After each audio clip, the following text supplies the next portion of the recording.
I welcome all of you to the second India Logistics Strategy Retreat. This year, we have changed the format of the retreat from peer to more like a forum where obviously the thought leaders and the industry leaders present here will discuss the valuable themes that are important for creating a logistics strategy for the future. We have consciously avoided vaccine logistics and other areas, but you can definitely bring it in the domain of discussion, as we would have a series of roundtable on critical areas of logistics challenges that are going to be redefining the overall themes of strategy in the logistics domain.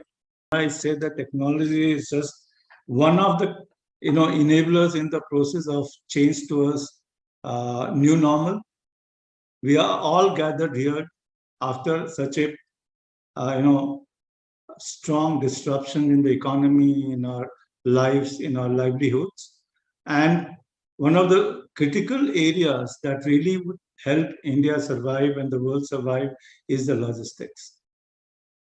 ISCM looked at picking up few themes for this particular conference, and I thought that we will bring those themes into life here and take the discussion forward.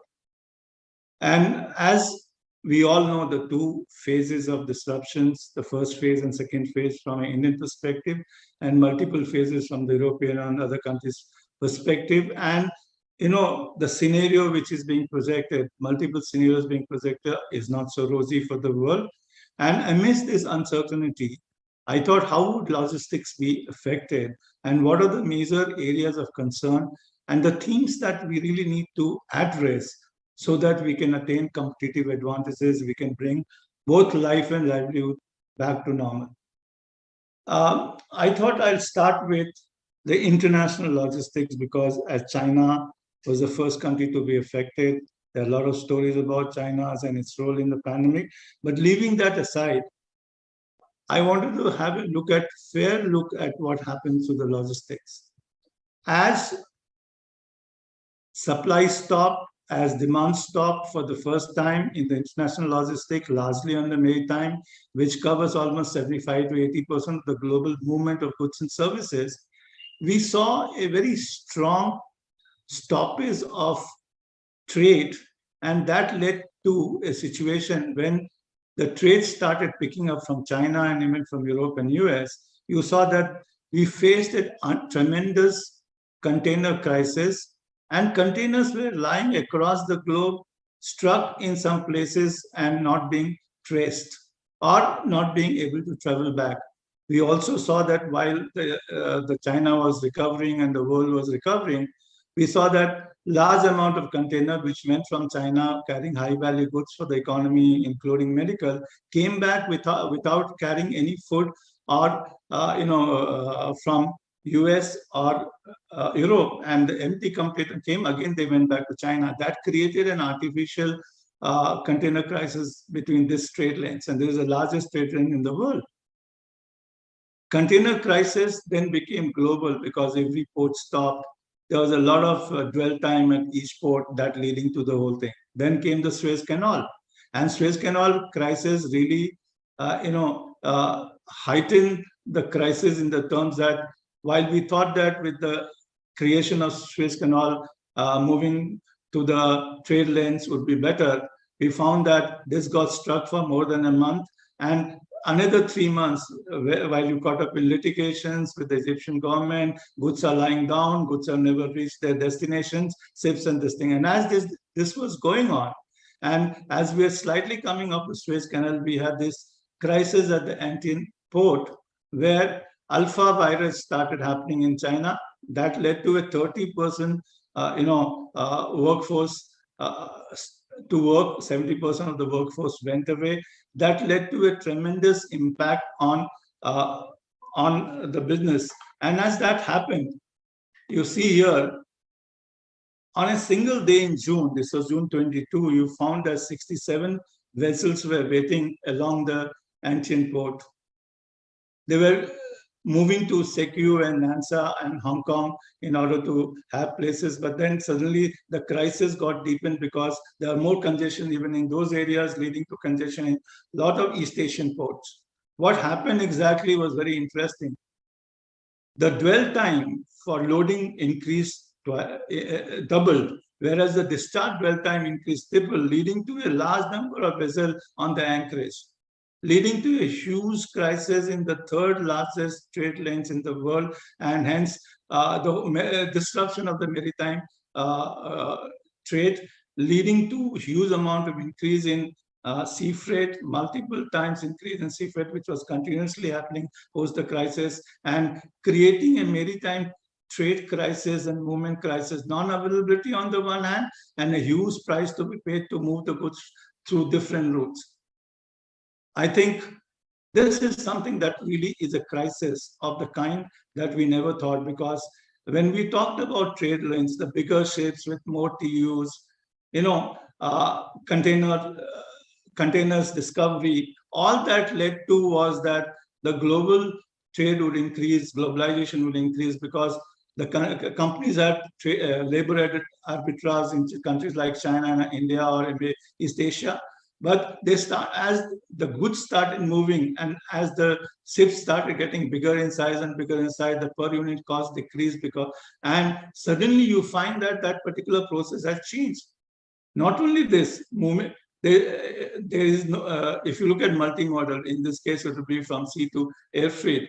The air freight prices also went up by multiple times, primarily because the passenger traffic stopped for a large part of it, the belly of passenger traffic, and more will come from the panel. I don't want to get into it.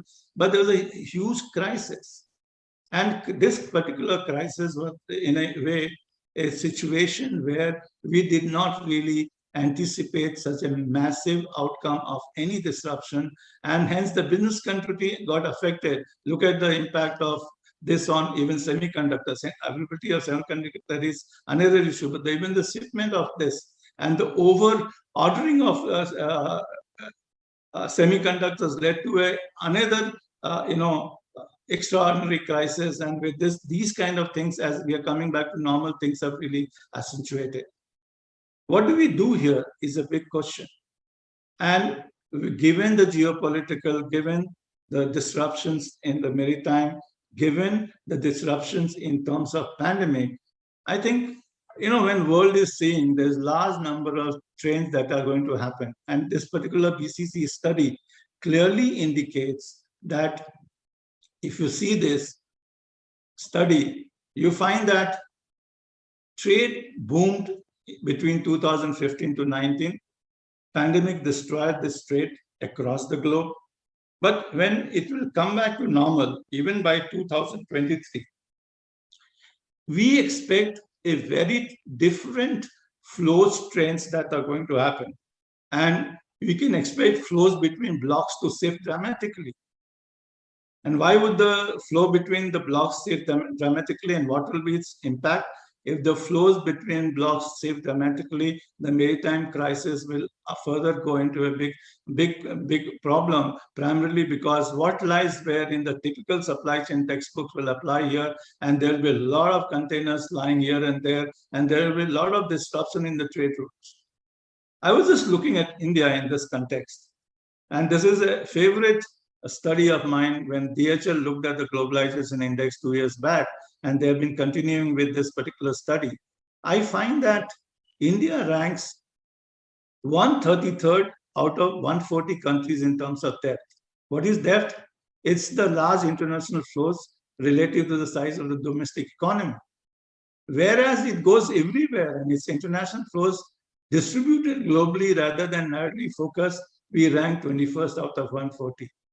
Breadth is not a great sign, and if breadth is higher than depth, and as we have not been consolidating our trade lanes and our trade destinations, India is going to be one of the most affected country, and so is the maritime, and freight rates may change and freight availability may change. I think the experts here would know better. But for me, as an academics, I see it as a great, tremendous problem of mapping. And unless the mapping is done properly, this is going to be a big change. India needs to rethink on the line of this thing, as This particular slide says that flows between blocks to shift dramatically. Why? People are going to do reshoring. I think within supply chain audit is a great example of that. That will have a tremendous impact. Even if 10% impact it will have for US, it will have a tremendous impact for the global economy. Then you need to have China +1+1 policy or China +3 policy, or you may have to have nearshoring, or what we call it in India as localization. And it is must, because large number of countries in the world and companies in the world have realized that if their time of recovery during such pandemic, or during the trade crisis, or during even the crisis in the sea, if the time of recovery is less than the time of is more than the time of survival, they will be dead. There will be a tremendous relocation of the world trade in terms of supplies, and nearby supplies will be more affected.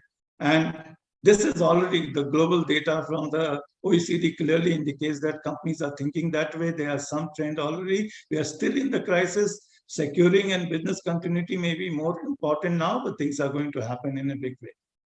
In terms of global trade, India also needs to look at building its own container corridors, manufacturing container, as CCI has already gone ahead and floated tender. India needs containers because it's going to be a very critical areas in the long run.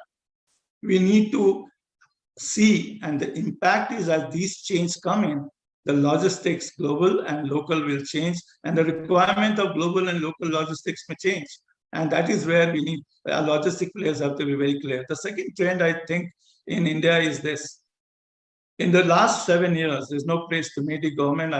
I've been traveling for companies. I have been traveling on my own to my hometowns. What I've seen is that there's something that is tremendously changing, not complete. There's a lot of things to be done. But in terms of network structure, corridors, connectors, last mile links, in terms of enabler logistics paths, in terms of asset efficiency, percentage of toll booths with electronic tolling that you've seen it here in India, Bombay too, investment allocations from road, rail, and leading to the cost, and hence companies do not eat. India is at the brisk of change. If these processes are going on, companies need to adopt them into their overall supply chain network optimization. And I think Indian companies have gone unilaterally in the model without thinking very critically about what is the network that they can adopt.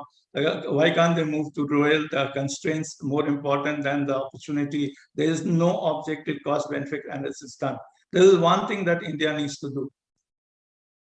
As the pandemic has shown, that cities are also not safe in terms of infrastructure and largely health infrastructure. But in last 10 or 20 years, right since Manmohan Singh started what you call it, liberalization, when IT started doing well, what we have seen is that urban India is changing and moving beyond metros to tier 2, tier 3, and tier 4 cities. I think PwC report says that around 500 million people will live in the cities by 2025. That means there will be migration of rural people to the urban areas. Apart from 8 metros, the report identified 42 new wave cities, with Surat and Jaipur as the new metros, and 10 high potential cities that will work as urban centers. It also identifies that there are other 26 tier 2 cities, 33 tier 3 cities, and 5,000 tier 4 cities. That's blocks. Where are the blocks? And 100 village is a block in India. And with 6,380 villages, I think the vaccine has exposed us, not just vaccine, more than vaccine, the availability of medicine in the rural India. I think it has been a black box. Nobody knows what happened. And there has been no network of hospitals. No, if we claim about IT, I have a suggestion. Why can't IT connect every major hospital to every primary health center? And the transfer could have been so brilliant if IT could have been used in a big way as a control tower. India needs to have a hub of IT control tower with infrastructure connected everywhere, as one of big two hospitals connected everywhere, like Walmart does with retail business, Indian hospitality and healthcare sector. So I think there's a lot of opportunity even in healthcare, though we come out of crisis. We have gone through difficult times. There is opportunity to build so that we don't go through the crisis. And similarly, If you really look at 5,000 Tier 4 cities, and I've seen the next retail concept of Reliance, what we have seen is that they've gone to the 5,000 Tier 4 cities and they are meeting villages. And I think villages always work in terms of a supply chain hub, where in the heart, 15, 20 villages came. This next blocks can be that hot, and I think anyone who has reached this blocks has been the beneficiary in the pandemic. And if you're in the essential commodity, you would know better. India needs to this 6,300, 800 villages through this 5,000 blocks rather than going 6,380 villages directly. Can we design a temperature control for the backward flow of essentials in terms of perishables and medicines, as well as normal logistics with speed and velocity to reach the market in the best time? That's the biggest team challenge for India, and ISCM completely believes that this is the way to go. And this is the first primary things that we need. IT can be an enabler. It cannot solve this problem. We have seen the pains of this during the pandemic, the phase 2. The phase 1 were completely out of rural areas in the sense that it was not affected so much. This year it has gone very, very bad, and nothing has been known, because if these are black boxes, if they're not connected to the hospital network, they're not connected through any administrative network, you cannot know this. And here is the logistics. You want to be sustainable. Here is one role that all logistic big players who claim to be very sustainability oriented needs to really look at it. Finally, I agree. India needs a very well connected facilities of logistics through IoT, automation, blockchain, and everything should create a system of network where you create data. And this control tower based data can definitely help you to manage your supply chain better. I have a feeling that as technology takes over after the development of the physical part of it, and when you're talking about what is called, I forget the term, but if you look at digital and physical together, you will see that the digital will be able to connect and bring that kind of a transparency in terms of visibility, mapping, track and trace, and also it can help us to create a control tower. And this control tower will give us all kinds of data for our distribution planning, for production planning, for our procurement planning, and for our demand planning. And for your procurement planning, there's something more. If you are an auto company, you know that you have 18,000 tires in your supply chain. You can map all those 18,000 tires. And if you can map all those 18,000 tires, then that can be a brilliant. We need to move a little more. India is a very fragmented logistics industry. As I have said, the digital teams can be used in a brilliant way to create shared logistic capability for partners and even competitors. You can have transportation shared in a very long-term plan manner. You could have your warehouses capacity shared in a long-term plan manner. There could be more collaborative platforms for transportation and for warehouses connected to the control towers of the company. I think in the long run, if logistics has to get its big place, then the biggest challenge disconnect between the user and the service provider can only be minimized if you have a control tower and everybody is subsumed on this control tower in terms of technology, and everybody starts seeing same schedules and part. Maybe that's the way collaboration on the physical front and on the process front, and that can help to this. But what we need is, and what logistics companies don't do, and this is my conclusion, maybe one does not agree, that they do not plan well. They do not have an integrated business planning. They do not think of the long term in the big way. And hence, there is no mid-tactical, short-run and long-run planning along with the partners. And I think then if relationship remains transactional and not relational, you cannot do this. We need to move towards more relational relationship. We should combine to create platforms to provide solutions. There could be more collaboration between a technology firm and different aspect of logistics, so that you provide a very aggregate and bundle activities in the most brilliant way, even if you are fragmented.